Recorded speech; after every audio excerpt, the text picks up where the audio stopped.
গায়ের চামড়াগুলো কেটে কেটে রোদে শুকিয়ে যদি মায়ের পায়ের দুইটা জুতাও বানিয়ে দাও, ছোটবেলা যে দুধ খেয়েছো সেটার এক ঢোক দুধের শোধ আদায় হবে না।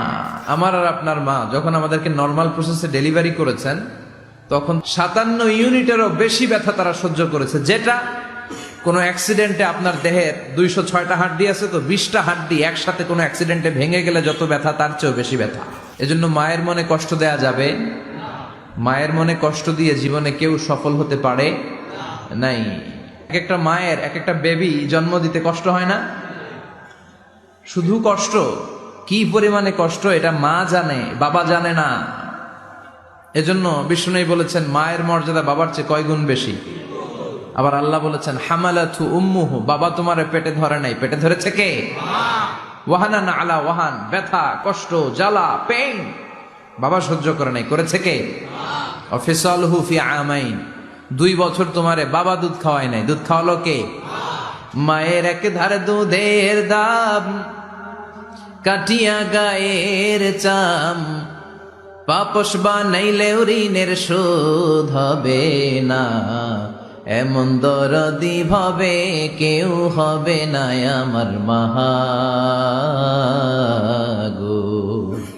এমন দরদি ভাবে কেউ হবে না আমার মাগো।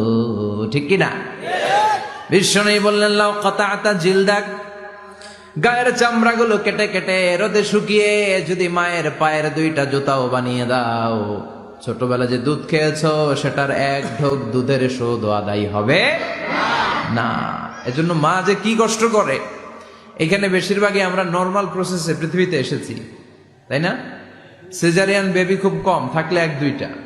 নর্মাল প্রসেসে একটা বাচ্চাকে ডেলিভারি করতে একটা মায়ের যে কত কষ্ট হয় আপনি কল্পনাই করতে পারবেন না। চিকিৎসা বিজ্ঞান বলে একজন সুস্থ মানুষ ব্যথার একটা ইউনিট আছে, মাত্রা, ব্যথা মাপার একক। 45 ইউনিট পেইন বা ব্যথা একজন মানুষ সহ্য করতে পারে। ব্যথার তীব্রতা বা মাত্রা যদি 45 ইউনিটের বেশি হয়, যদি ছাড়িয়ে যায়, হয় লোকটা বেহুশ হবে নয় মরে যাবে। আমার আর আপনার মা যখন আমাদেরকে নর্মাল প্রসেসে ডেলিভারি করেছেন তখন তারা 45 না 57 ইউনিট প্লাস 57 থেকে 60 ইউনিটের পেইনও তারা ছাড়িয়ে গেছে। 57 ইউনিটেরও বেশি ব্যথা তারা সহ্য করেছে, যেটা কোনো অ্যাক্সিডেন্টে আপনার দেহের 206টা হাড্ডি আছে তো 20টা হাড্ডি একসাথে কোনো অ্যাক্সিডেন্টে ভেঙে গেলে যত ব্যথা তার চেয়েও বেশি ব্যথা। এজন্য মায়ের মনে কষ্ট দেয়া যাবে, মায়ের মনে কষ্ট দিয়ে জীবনে কেউ সফল হতে পারে নাই। সাইয়েদনা মূসা আলাইহিস সালাম আল্লাহর একবার জিজ্ঞেস করলেন, আল্লাহ মাইয়াকুনু জালিসি ইয়াউমাল কিয়ামা, আল্লাহ আমার সাথে কিয়ামতের দিন জান্নাতে সাথী কে হবে? আল্লাহ বললেন জালিসুকা ফিল জান্নাতি জাজ্জার, তোমার সাথী হবে কিয়ামতের দিন বিচার শেষে জান্নাতে যখন ঢুকবা তোমার সাথী হবে একজন কসাই। কসাই চিনেন? কি করে? গোশত কাটে। সাইয়েদনা মূসা আলাইহিস সালাম অবাক হলেন, ঘটনা কি? কসাই? আমি হইলাম নবী আর আমার সাথে জান্নাতে থাকবে? হাউ কাম ইটস পসিবল, এটা কিভাবে সম্ভব? আল্লাহ বললেন নিজেই দেখে আসো এটা কেমন কসাই। সাইয়েদনা মূসা আলাইহিস সালাম ছদ্মবেশে কসাইয়ের দোকানে দাঁড়িয়ে রইলেন, দেখলেন স্পেশাল বিশেষ কোনো আমল নাই, কসাই শুধু গোশত কাটে, গোশত বিক্রি করে। দিন শেষে দোকান বন্ধ করে প্যাকেটের ভেতরে গোশত নিয়ে বাড়িতে রওনা হয়েছে। বাড়ির ভেতরে ঢুকে যাওয়ার পর সাইয়েদনা মূসা আলাইহিস সালাম ঘরের দরজার কড়া নাড়লেন। কসাই বলে মান আনতা, তুমি কে? মূসা আলাইহিস সালাম বললেন আনা মুসাফির, আমি মুসাফির, থাকার জায়গা নেই, আপনি যদি থাকার জায়গা দেন আপনার বাড়িতে থাকবো। কসাই বলে আসেন। সাইয়েদনা মূসা আলাইহিস সালাম ঢুকলেন। কসাই বলে এই ঘরে একটু থাকেন, ওই ঘরে আমার একটু কাজ আছে। মূসা আলাইহিস সালাম বললেন যান, কাজ সেরে আসেন। মূসা আলাইহিস সালাম খেয়াল করলেন ওই ঘরে মাচার উপর থেকে বয়োবৃদ্ধ এক নারীকে তিনি নামিয়ে গোসল করালেন, টাওয়াল দিয়ে গা মুছিয়ে দিলেন। এরপর দোকান থেকে আনা সুন্দর গোশতের টুকরাটারে নিজ হাতে কেটে রান্না করলেন।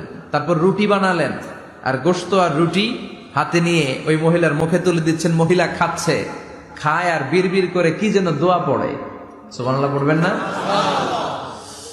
ওই মহিলাকে খাওয়ানোর পরে কসাই সাইয়েদনা মূসা আলাইহিস সালামকে মেহমান হিসেবে খাবার নিয়ে আসলেন। বললেন ও পথিক খাবার খান, সকালবেলা আপনিও চলে যাবেন, আমিও যাব আমার দোকানে, খেয়ে আপনি ঘুমিয়ে পড়েন। মুসা আলাইহিস সালাম বললেন, ততক্ষণ পর্যন্ত তোমার আনা খাবারে আমি হাত দিব না, যতক্ষণ না তুমি বলবা ওই মহিলাটাকে। কসাই বলে, হাদিহি উম্মি, এটা আমার মা। হাদিহি উম্মি, এটা আমার মা। এই দুনিয়া এই মা ছাড়া আমার কেউ নাই, আমিও ছাড়া আমার মায়ের কেউ নাই। তাই প্রতিদিন দোকানের কাজ শেষ করে গোশত এনে রান্না করে আমার মারে আমি খাওয়াই। হাদিহি উম্মি, এটা আমার জনম দুঃখিনী মা। সাইয়েদনা মুসা আলাইহিস সালাম, বুঝলাম তোমার মা, কিন্তু তুমি যখন রুটি তোমার মায়ের মুখের ভেতরে তুলে দিচ্ছিলে, তোমার মা বিড়বিড় করে কি যেন পড়লো। কি পড়ে তোমার মা? কসাই বলে, আমার মায়ের একটা পাগলা দোয়া আছে। কি দোয়া? আমি জানি কশিন কালো এই দোয়া কবুল হবে না। আবেগের বশবর্তী হয়ে প্রতিদিন আমার মা আমার খেদমতে আমার উপর এত সন্তুষ্ট হয়ে যায়, এত খুশি হয়ে যায়। আমার মা প্রতিদিন বলতে থাকে, আল্লাহুম্মা জাআল ইবনি জালিসা মূসা ইয়াউমাল কিয়ামাহ। ও আল্লাহ, আমার ছেলের খেদমতে আমি এত সন্তুষ্ট, আমার ছেলের উপর আমি এতটাই রাজি খুশি। শুনেছি এই জামানার সবচাইতে বড় পয়গম্বর, বনি ইসরাইলের সবচাইতে বড় নবী, ওই নবীর নাম নাকি মূসা। ও আল্লাহ, আমি এত কিছু জানি না, এত কিছু বুঝি না, এত কিছু চাই না। তোমার দরবারে শুধু একটাই চাওয়া, একটাই ফরিয়াদ, তুমি আমার ছেলেরে কিয়ামতের দিন মূসার সাথে হাসর নসিব করে দিও। আমার ছেলে কসাই ছেলেটারে তুমি মূসার জান্নাতের সাথী বানিয়ে দিও। আল্লাহুম্মা জাআল ইবনি জালিসা মূসা ইয়াউমাল কিয়ামা। জালিস মানে ফ্রেন্ড, বন্ধু। আল্লাহ, জান্নাতে আমার ছেলেরে তুমি মূসার বন্ধু বানিয়ে দিও। মূসা আলাইহিস সালাম এবার বুঝতে পারলেন। তিনি বললেন, ঘটনা তো এই জায়গায় এতক্ষণে বুঝতে পেরেছি। কেন আমার সাথে মুফাসসির যাবে না, হাফেজে কোরআন যাবে না, শহীদরা যাবে না, ওলিরা যাবে না, নবীরা যাবে না, আমার সাথে জান্নাতে যাবে কসাই। এটা মায়ের দোয়া। কার দোয়া? মায়ের দোয়ার দরকার আছে না নাই? অনেক পাওয়ারফুল মায়ের দোয়াটা। বুলেট মারলে বুলেট মিস হয়, মায়ের দোয়া মিস হয়?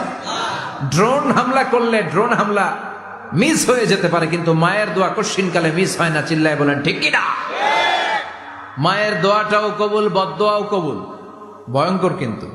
মা দোয়া করলে কবুল হয়, কিন্তু বদদোয়া করলে কবুল হয় না। এরকম হলে it was not a big deal, এটা বড় সমস্যা ছিল না। কিন্তু দোয়া করলেও যেমনি কবুল, বদদোয়াটাও কবুল। এজন্য খবর আছে না নাই? এজন্য মায়ের কাছ থেকে সবসময় দোয়া নিতে হবে। দোয়া নিতে রাজি আছেন? মায়ের এক ধারে দুধের দাম, কাটিয়া গায়ের চাম, পাপস বানাইলেও ঋণের শোধ হবে না, এমন দরদি ভাবে কেউ হবে না আমার মা।